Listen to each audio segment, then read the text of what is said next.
right, we begin a new trimester, at least for our Wednesday night studies. We begin tonight.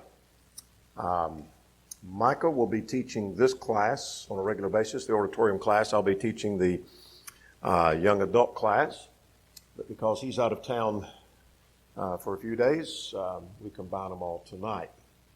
So we're going to introduce 1 Samuel, 1 Chronicles. This trimester we're looking at Samuel and Chronicles, and at least 1 Chronicles. And tonight we're looking at chapters 1 to 3 of 1 Samuel. We're going to make a passing comment or two about 1 Chronicles 1 and 2. That's not overlapping, but we're trying to cover 1 Chronicles and 1 Samuel, and so chapters 1 and 2 of 1 Chronicles we're just going to make a passing reference to. But anyway, let's start right here. This is the Bible library that we look at nearly every time we introduce a new book. And the purpose for looking at that is, as you know, the Bible is arranged by subject matter, and that is the grouping in the canon has to do with the books of the law, the books of history, the books of poetry, and the books of prophecy of the Old Testament. And we are in that history section. We have covered Joshua, Judges, and Ruth. And the next one that follows in sequence, as per the order, is 1 Samuel. It is a history book and fits in this time period. We have two judges that have not been covered in the book of Judges, and we have Eli and Samuel, and they're going to be dealt with in this book in our study starting tonight. And so we're continuing actually a study of the Judges before we come to the Kings. We'll come to that in a moment. Let's look at some introductory things to 1 Samuel, and then we'll look at some introductory things to 1 Chronicles, and then we're going to primarily focus on 1 Samuel 1 to 3. So let's look at some introductory things about Samuel. Let's go to question number 2, for our questions for tonight. What's the message or the purpose of the book of 1 Samuel?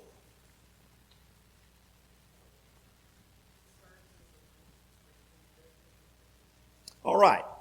And it does that, as well as any other point or purpose it might serve that we'll list in a moment.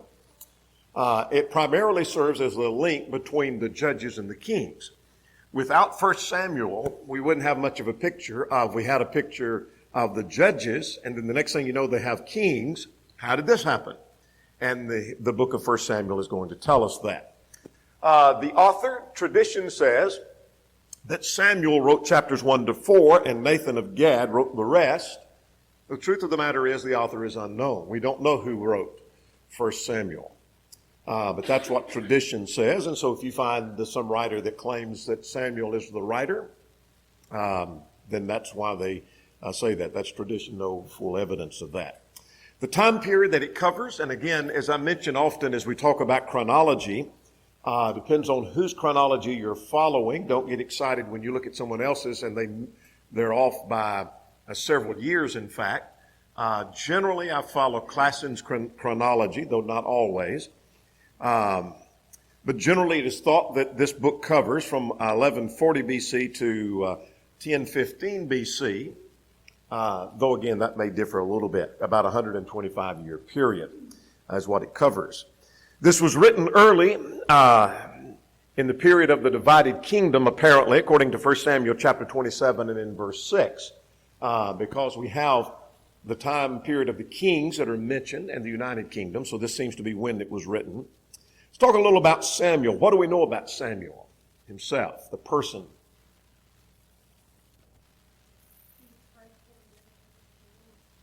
All right, he was prayed for. And he was an answer to Hannah's prayer, and he was given to the Lord, dedicated to the Lord. First prophet. What else do we know about him?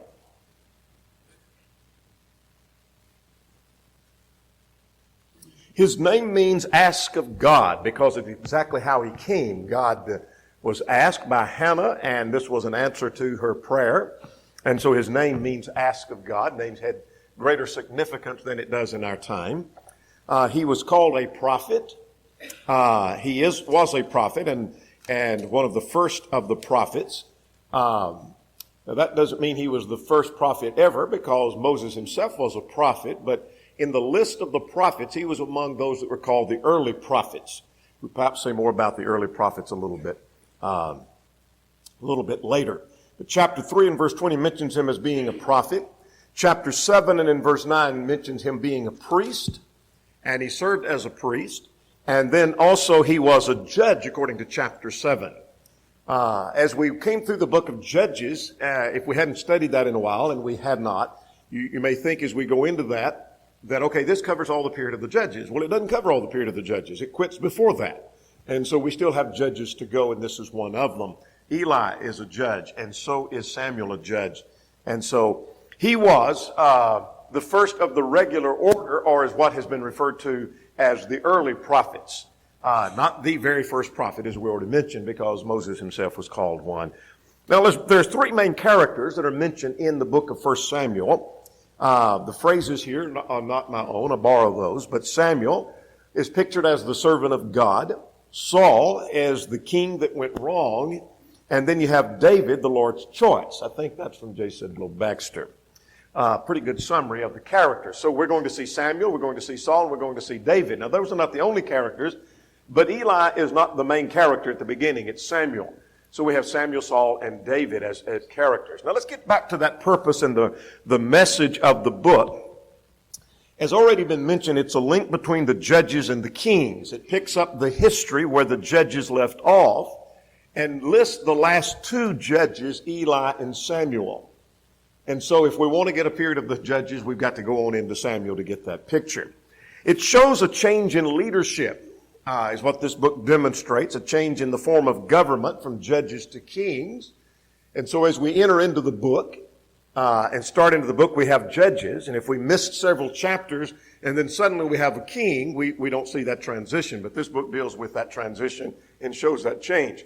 It begins the period of the United Kingdom. So you have the period of the judges, then you have the period of the United Kingdom with three kings, and then we have the period of the divided kingdom after Solomon. And so this begins the period of the divided kingdom. It brings to a conclusion the period of the judges. So it brings one period to a close and starts another period of Bible history right here in the book of 1 Samuel. We're going to see part of the purpose and the picture is Saul's disobedience and his fall. We see that same concept with Eli in the beginning, but we see Saul's disobedience and his fall throughout the book. Now, the original form of 1 and 2 Samuel, for what it may be worth, this is not great edification here as much as it is just trivia. 1 and 2 Samuel appeared as one book, and then later were divided in the Septuagint translation. And so the books of 1 and 2 Samuel were not divided always. That's not a matter of inspiration being questioned that, okay, who divided that and why would they divide them as separate books? They're still the same message, the same emphasis. It's just they were put together as one book. The Latin Vulgate called them 1 and 2 Kings. And so if you found, and by the way, the Latin Vulgate had a great influence on the King James translation and all other translations that follow. But the Latin Vulgate called them 1 and 2 Kings. And so if you picked up a copy of that and saw it doesn't have 1 and 2 Samuel. It's got 4 different kings. This is a different Bible. 1 and 2 Kings was 1 and 2 Samuel. And 3rd and 4th Kings is 1 and 2 Kings. Make sense? That's not, again, a question about inspiration. I said we come back to the former prophets. He was among Samuel. 1 and 2 Samuel were called among the former prophets. Joshua and Judges and 1 and 2 Kings was grouped among the former prophets. So the expression about the former prophets, so what is that talking about? Here we have other prophets in the days of the kings, such as Isaiah and Jeremiah and others. These were some of the former prophets in the first order of the regular prophets. I'm more interested now in the outline of the book of 1 Samuel, and Wiersbe outlines it in those three characters, the Samuel, Saul, and David, and I like his outline, and that's why I use his outlines frequently. So we have Samuel in the first 7 chapters. We'll see his early childhood and birth in tonight's lesson. Next week we'll talk about his early ministry. Then we're going to come to Saul and chapters 8 to 15, and then we'll focus on David in 16 to 31. We're going to focus on those three main characters scattered throughout the book. Now let's jump over to Chronicles, because we're talking about Chronicles tonight a little bit, and very little bit, so we're going to make a passing reference to that. Question number 3, the message and the purpose of 1 Chronicles. What is it?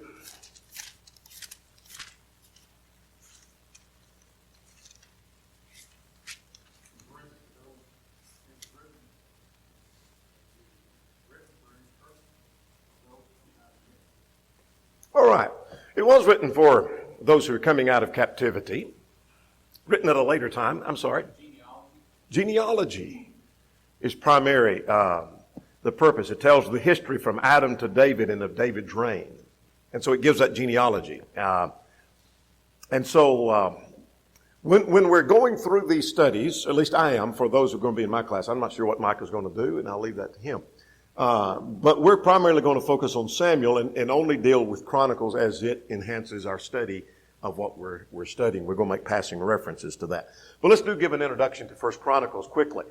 Tradition says it was Ezra, and the reason people think that is the last verses of Chronicles are the same as the opening of Ezra, and so it very well may be Ezra. I can't prove that for sure. Thought to be about 400 BC. The message and the purpose was written for the Jews after their return from captivity. First Chronicles 3 and 19 to 24 and chapter 6 also shows that. It retells the history from Adam to David and then tells of the reign of David, and that's the focal point of Chronicles. It focuses on the southern kingdom, written with worship and service of the Lord in view, and tells their history, or why their history took the course that it did. Here's an outline of the book of Chronicles. There's the early history of families in Israel, chapters 1 to 9, a lot of names, a lot of genealogy. And then we have the history of David's reign. So when we come to David in the first Samuel, we'll see some parallels over in Chronicles, and that's when we'll start bringing in Chronicles for that. So before we go to 1 Samuel, let's just take a quick overview of chapters 1 and 2 of Chronicles, because this is all we're going to do with Chronicles tonight.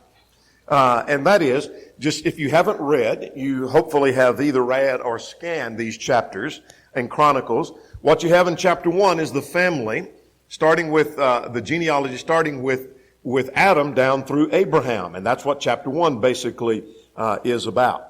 Then in chapter 2, you have mentioned again chronology, going from chapter 2, deals with the genealogy from Judah to David and the family of Caleb. And so that's what you have in chapter 2. And that's all we're going to do with that. I know that's very quick history, a survey of that, but that's all we're going to have time for on those two chapters. Let's work through chapters 1 through 3 of Samuel. Very practical, very rich study. So let's go with the birth of Samuel, chapter 1. And so there's your answer to question 1, part A, a summary of chapter 1. What's it dealing with? Well, if you didn't have an answer there, it's dealing with the birth of Samuel. So we're going to look for some practical things as we go along. So let's see what we've got. Let's start with 1 Samuel chapter 1, verse 1 to 7.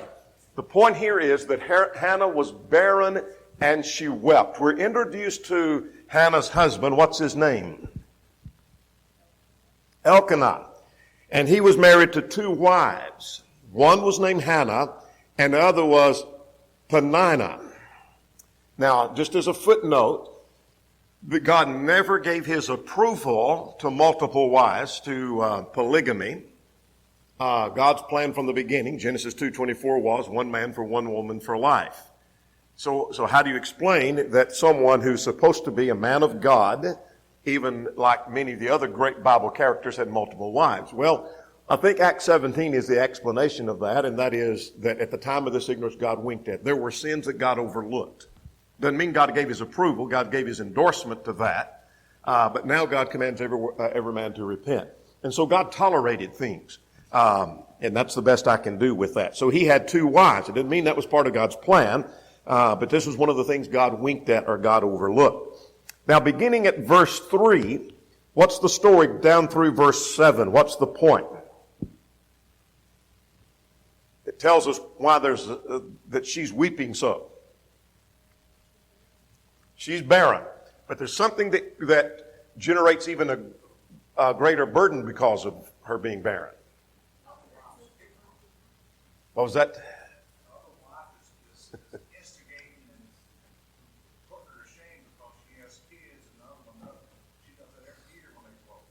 Absolutely. So, the other wife, Peninnah, has multiple children. And notice the wording of this, because this comes to play a little bit later at verse 6. That her rival, look at verse 6, her rival also provoked her severely to make her miserable. And so here's the woman that had multiple children, seems to be agitating her, ridiculing her. And so year by year when they went, she provoked her and she wept and she wouldn't eat. And so the storyline is that she is barren. She's weeping because of that, but then the other wife. One author made the observation here that this is one of the evidences of the, not only that it might be unscriptural, but the lack of wisdom of having multiple wives. It creates jealousy and dissension within the family. Obviously so. All right, now beginning at verse 8, we have Hannah praying for a son, and she made a vow. Let's talk about her praying at the door of the tabernacle. What goes on in verses 8 through 11? Starting with verse 8, Elkanah, why are you so upset? Why are you crying? Why are you weeping? Am I not better to you than 10 sons? And what did she do now?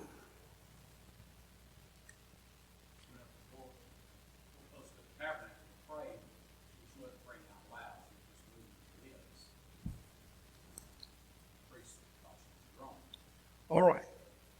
Yes, he thought she was drunk. Let's come back to that. Let's go back to verse 10. She came to the seat of the door of the tabernacle, which is located where? In Shiloh, at verse 9. And notice, I'm learning something about prayer. This fits with what Micah has been working on in his series. That she was in bitterness of soul and prayed to the Lord and wept in anguish. I want you to notice some connections about prayer. That her bitterness of soul and her sorrow drove her to praying. I don't take from that she wasn't a praying woman before. What do you make of that then?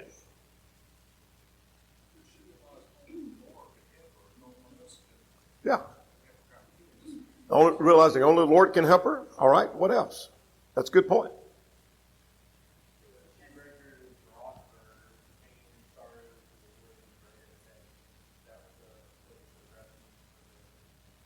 Yet this is not a first-time thing, apparently. That's a good point. What else?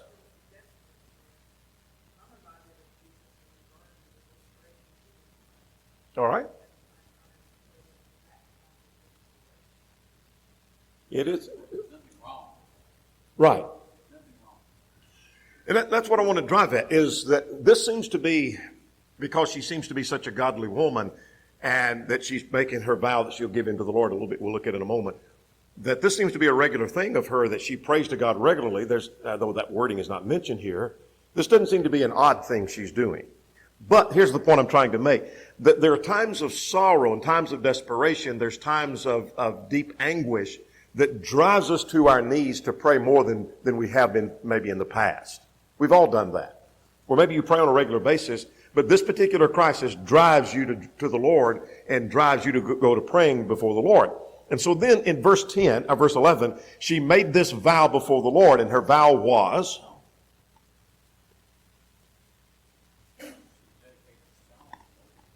you give me this child, I'm praying for a child, you give me a child, and I'll dedicate him to the Lord. No razor shall touch his head. In other words, I'm going to dedicate him to the Lord. Now let's begin at verse 12. Eli blessed her by saying the Lord would grant her request. But first, before he does anything to bless her by the mouth of the Lord, as Stephen already mentioned a moment ago, she was praying, she continued praying before the Lord, and only her lips moved, which tells us prayer is pouring out your heart before God. It's not a ritual you go through. Prayer is simply pouring out your heart before God, Romans 10:1. But he thought she was drunk. But she said, I'm not a woman of, I'm not drunk, but I am a woman of, what's the expression? Sorrowful spirit, and I have poured out my soul before the Lord. You might underline that. There's your definition of prayer. Pouring out your soul before the Lord. She was driven by anguish. She pours out her soul before the Lord. She's praying before the Lord. Are you pouring out your soul before the Lord? Whatever's anguishing you, whatever bitterness you may have in your heart, whatever problems you're facing, are you pouring those out before the Lord? Now, she said, do not consider your maidservant a wicked woman. I believe it's the King James that uses the expression, the daughter of Belial. And some equate that with Baal, and there may be some indirect connection. The Belial simply means without worth. Now that's interesting. One translation says, I'm not a woman that is without worth. I'm not a wicked woman. What do you make of that? What are the comparison of the two phrases? A wicked person is without worth. That as far as being of service to the Lord, that's the point. A wicked person is without worth. So I'm not a wicked woman. I'm not a woman without worth. For out of the abundance of my complaining grief, I've spoken until now. Here again is that concept of prayer. Now, verse 17 and 18 now to finish that section. What does Eli say to her?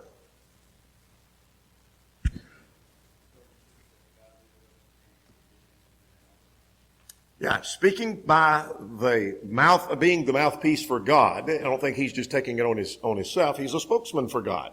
He's a judge. He is God's dealing with man at this time period. And so he says to her, go in peace, God has granted your request. And how did she react? In other words, she's been barren for years, and she's been praying, and Eli, the priest, says, God's going to give you your request. How does she react? She was no longer sad, which means she believed God. In other words, she believed the message of God. She's a woman of faith, which is why she's driven to prayer. Does that make sense? Then when she knows that Eli is speaking by God, and that's not just an opinion of Eli, she recognizes he's speaking by God, and God said, I'll have a child. I believe I'll have a child, and she was no longer sad. She no longer has this sad spirit and this sad countenance. So that gets us down to verse 18. Now let's talk about the birth of Samuel, verse 19 and 20, that they arose early and went and worshiped and returned to their house, and Elkanah knew Hannah his wife, and the Lord remembered her. Now we made this point in our study last time about providence. This was not a miraculous birth in the sense that, like the virgin birth, as we mentioned in our study last time, but this was a natural birth, natural conception, according to verse 19, but yet God had his hand in that. And so that's what we call providence, God working through natural means. Make sense? Here's an example of providence. But it's interesting, the phrase, the Lord remembered her. Why would the Lord remember her? Two reasons implied in the context. One, she prayed to him. She's a person of faith. The Lord hears the prayers of those who are righteous. The second is, the Lord has made a promise, and God's going to do what he said. Because the Lord, through Eli, had said, you're going to have a son. And so now the Lord remembers her. The Lord will remember you when you're a righteous person, and the Lord will remember you when he's made a promise to you. Will the Lord remember to do, if he's made that promise to you, he will. And so if I can find in his word, he's made a promise to me, he'll do that. Will the Lord remember me and forgive me of my sins when I repent? He's promised he will, didn't he? And so he'll remember you. Make sense? All right. Now then, beginning at verse 20, what happens?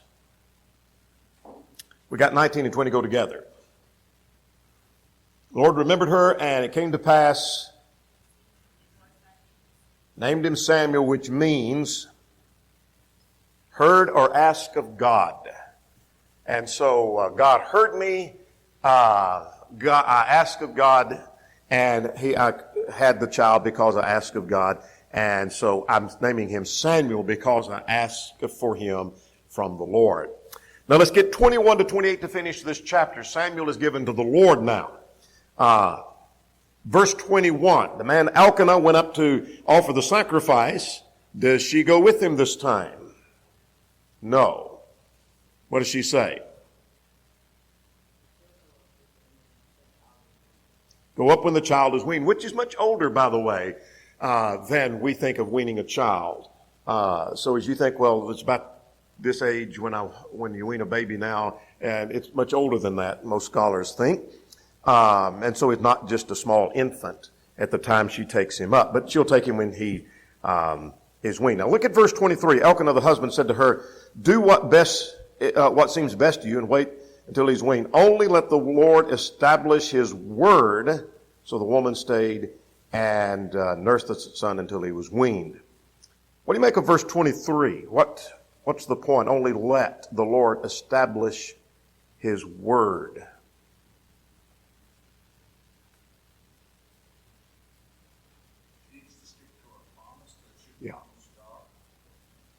Yeah, the deal she made with God was, you give me this child, then I'm going to give him to you.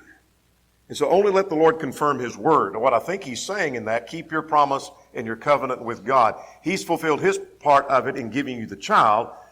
And so, yeah, let him stay till he's weaned. But then we need to make sure he goes and fulfill that to the Lord. I think that's the point to be made from verse 23. All right, now beginning at verse 24 through 28. When the child was weaned, they took 3 bulls, an ephah of flour and a skin of wine, and they went, and the child was young, the text says, and they slaughtered the bull, and they came, and she said what?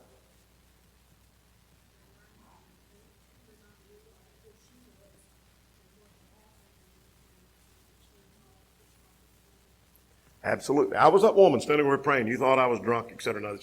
The details are not all given here, but if she fully identified herself, it would be something along that line. I was the woman that stood by praying, and I prayed for the child, and God granted me the petition, and therefore I brought him, and I have lent him to the Lord as long as he lives, and he shall be lent to the Lord, so they worship the Lord there. Now, let's stop and talk about some practical things while we're in chapter 1 that we might learn from chapter 1. In answer to question 9. What do you learn practical so far from chapter 1?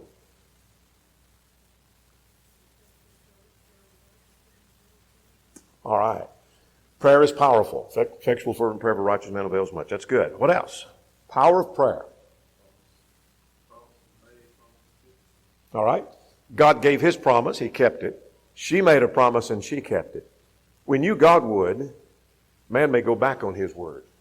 And in this case, she didn't. How many times have you known somebody to make a promise, and then when it came time to fulfill that promise, they wanted to back off of that because it was more than they had bargained for? You ever known of that? I've witnessed, and you have too, some deathbed kind of confessions when somebody thought they were dying. As soon as if I ever get over this, I'm making a promise to the Lord. I'm going to get back in church, and as soon as they get better, they forget all about the Lord. They're not keeping their end of the bargain. It's fear, not faith. Exactly. Exactly. In that, Donnie, I see something about prayer being vocal. I'm sorry. Prayer being what? Prayer being vocal. Okay. We read about prayer so many times, and he's safe. He's safe. Prayer can be vocal. You know, sometimes you may need to make them very loud in those situations. Right. It's not just a thought, but it's, something that we've thought about, but it's, even though her lips were not moving, she was still vocalizing this to the Lord. She was. That's true. Good point. Anything else? Chapter 1.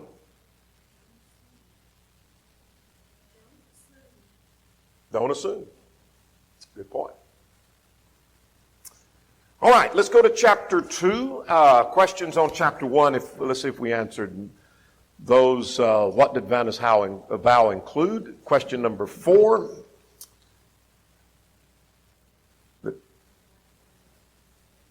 Right, she'd give him back to the Lord and no razor would touch his head. Very good. And then question number 5, the name means ask of God. All right, let's go to chapter 2. We've got Samuel's birth, chapter 1. Chapter 2 now. We have Samuel serves the Lord and Eli's sons sin and are rejected. Now, it seems to me the point of chapter 2 is much to show a contrast between Eli's sons going downward and Samuel coming upward. There's that contrast between the two. And because they're going spiraling downward, but that's not all that's here. We have, first of all, Hannah's prayer for praise. And so let's focus on that first, and then we'll come back to the rest of chapter 2. There are 4 things here with reference to her praise. And so let's just get a gist of what's going on in this prayer. First of all, she praises God for lifting her up. Look at verse 1. My horn is exalted in the Lord. Secondly, she mentioned the Lord is holy, nor is there any rock like our God. So she praises God for what he's done and for what he is. Secondly, verses 3 to 5 talks about basically the enemy will not boast. Talk no more so very proudly. Let no arrogance come from your mouth, for the Lord God has knowledge. Those who have stumbled are girded with strength. I'm skipping down to verse 4. What do you think she's talking about when she talks about the enemy and their arrogance rising up? May that not happen anymore because I have children now. I think she's talking about her rival. Yeah. Seems to be talking about her rival. That is the other wife. And so the enemy is not going to boast now because I have been blessed by God and my child has been given to the Lord. In 6 through 10, she focuses on the Lord's power and providence. Now this is interesting. She prayed to God and God said, I'll grant your request. And God granted the request. And so she immediately turns and praises God for his power. And that's her reaction to God answering the prayer. So God's power is mentioned all through the context here about how the Lord kills and the Lord makes alive. He brings down and he raises up. He makes poor. He makes rich. Verse 7. All of that's dealt with down through verse 10. Now, verse 10b seems to be a prophecy. And that is, the Lord will judge the ends of the earth, and he will give strength to his king, the exalted, and exalt the horn of his anointed. What's that talking about? It may be a prophecy that talks about coming of the kings. That might be included in that. But ultimately, it has to point to the Messiah, the Christ. There seems to be a prophecy of Christ. That he will give strength to his king and exalt the horn of his anointed, that God's going to anoint his king. So coming out of this period of the judges are going to be the kings, and out of King David is going to come the lineage through which the Messiah is going to come. All right, that's her prayer of praise. Now let's go back to the rest of chapter 2. What happens now 12 to 17? What's the picture of Eli's sons?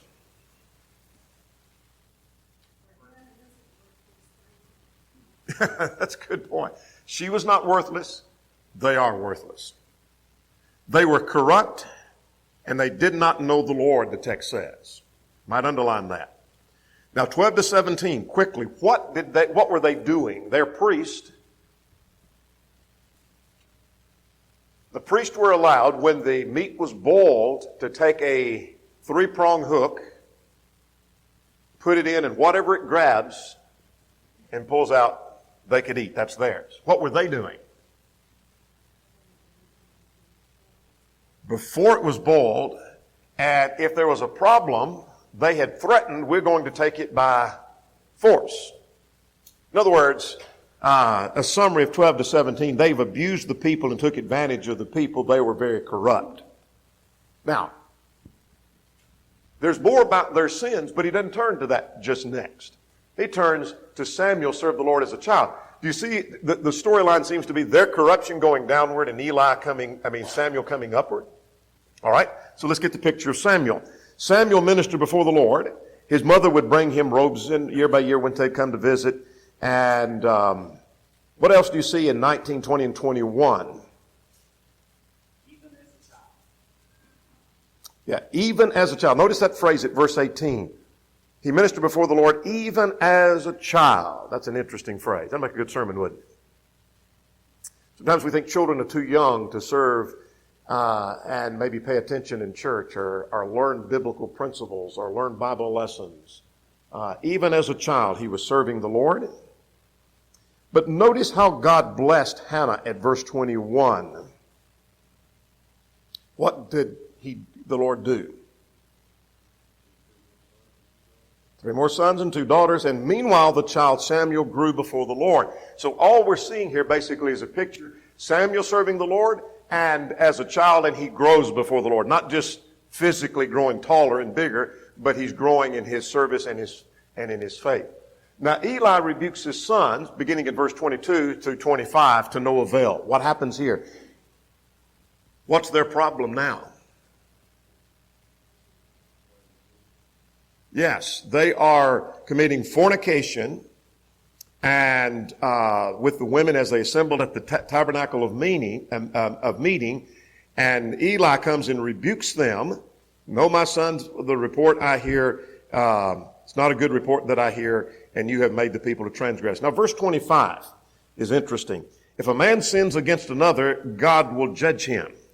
In other words, if there's a problem between man and man, God is the judge between them. But if a man sins against the Lord, who will intercede for him? I forgot whether it's the King James or one translation says if something along the line, if a man sins against the judge. The picture here is, and Eli's argument is, it's better understood that God is the judge, so that when the sons of Eli have sinned and they've angered the judge himself, who's going to entreat for them? That's the picture, I think.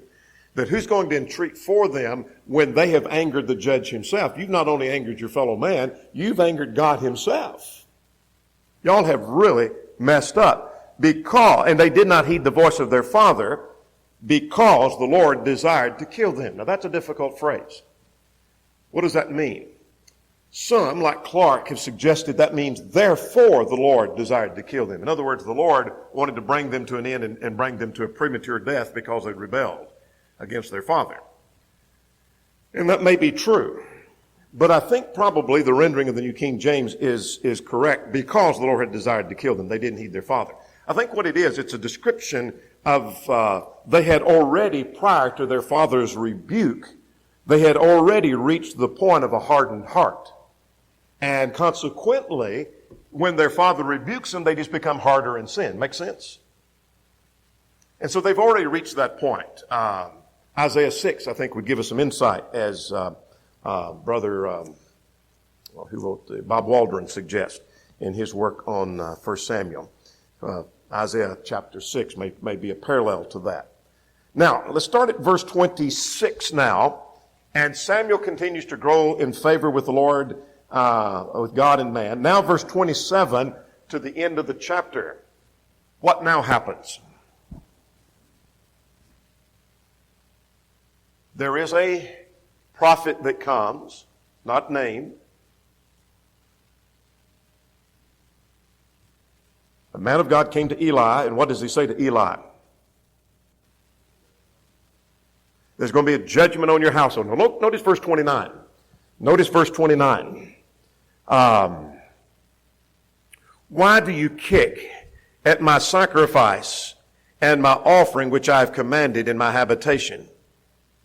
In other words, Eli, what you've done with your sons and in your family relationship and what you've tolerated with your sons, that you have kicked against my sacrifice and my offerings. And now notice this wording. And honor your sons more than me, that you make yourself fat with the best of the offerings of Israel, my people. In other words, Eli honored his children more than the Lord by not restraining them. Let's get ahead of ourselves. Chapter 3. Chapter 3 and in verse 13. The problem was he did not restrain them. In other words, he was tolerant. And the Lord rebukes him here for that. And it's interesting. This is an interesting phrase. If we don't get anything else about family life out of this story, let's get this picture. That when he was tolerant of his children, and rather than leading them carefully in the way of the Lord said, you honor them more than you do me. Now that's a powerful point, isn't it? Do you honor your children more than you do the Lord? In other words, when we let our children go the way they want to, and we don't restrain them and pull them in the way of the Lord, because I don't want to hurt their feelings and I don't want to cut off relationship. I don't want to upset them. Then I honor my children more than the Lord. And that's what God told Eli. And as a result of that, what was God's promise to Eli? Yeah. Your sons are going to die prematurely, which they will in the next lesson. And so in any descendants, you're going to die young. And so there's a consequence because of all of the sin that you've let go on with your children. Now, verse 35, let's get ahead down here. Then I will raise up for myself a faithful priest who shall do according to what is in my heart and in my mind. Who's that? All right. Some think Samuel. Some think it had to do with another. Some think it had reference to Christ. Go ahead. Could. I think it may have multiple applications in that, number one, it does have some implication of Samuel, because Samuel is in contrast to Eli's sons all throughout this chapter. But it must also have ultimate application and ultimately point to Christ. God will raise up a priest. That is our high priest. And I think it may be messianic in that regard. All right, now that's chapter 2. Now, we because of our introductions, we are kind of crunched to get through chapter 3, but let's get through chapter 3. This is Samuel's first prophecy. And the Lord called out to Samuel in verses 1 to 3. This is the case, you know the story well, where as they're lying down to sleep, the Lord calls Samuel, Samuel, and Samuel runs to Eli, thinking he's called him, and he did that 3 times. And finally, Eli realizes, hey, this may be the Lord. And the text says at verse 7, Samuel did not know the Lord. I think that's in the sense that the Lord had not spoken through him yet, is the point. And he was told to ask what? When you hear the voice again, you're to ask, speak, Lord, for your servant hears. That's a lesson within itself. That ought to be our attitude when the Lord speaks. Speak, Lord, for your servant hears. Now, verse 10. Beginning, 10 to 14. What did Samuel hear? The Lord said to him,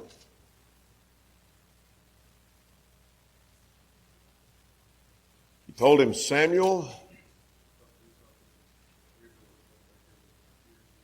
yeah, it's going to make everyone's ear tingle. In other words, this is a very somber and solemn message. And the message is, same as the prophet back over there, which is what?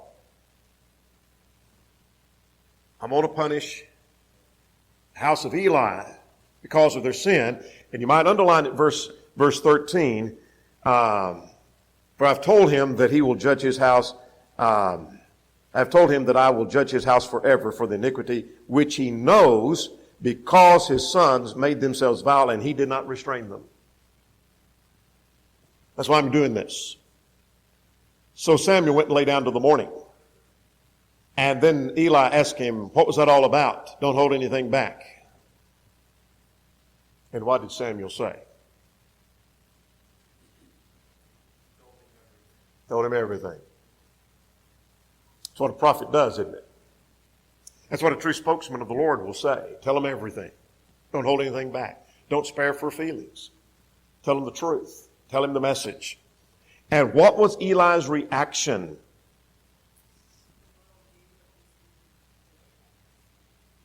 Yes. Yes. It is of the Lord. Look at verse 18. It is the Lord. Let him do what seems good to him. This is the Lord's message. Let the Lord do what's good, what seems good to him. Now, verse 20, you might underline. We're running out of time, so let's make sure we get this. If you don't have it underlined, that Samuel was established as a prophet. Underline prophet. It's a key point. He is a prophet of God. And so everyone knew now he was a prophet, because his first prophecy, now this is interesting. He's grown up with Eli, and his first prophecy is against Eli. What a job. What a job. Here's my first prophecy. And that doesn't, that's not an interesting, must not have been interesting from the standpoint of Samuel. All right, many practical things we don't have time to get into. All of those, but children not restrained go astray is one of the practical things we learn from verse 13. We'll stop there. Michael will pick up in this class. Young adults will be in the back room next time.